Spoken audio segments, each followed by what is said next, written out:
Kaibigan,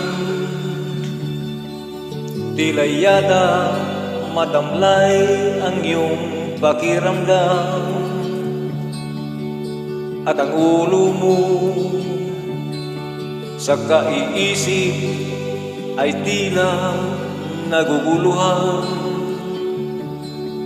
Kung ang problema mo at suliranin ay lagi mong didibdibin, ay tatanda kang bigla pag tumulo ang luha ba ang mukha at ikaw ang siyang kawawa.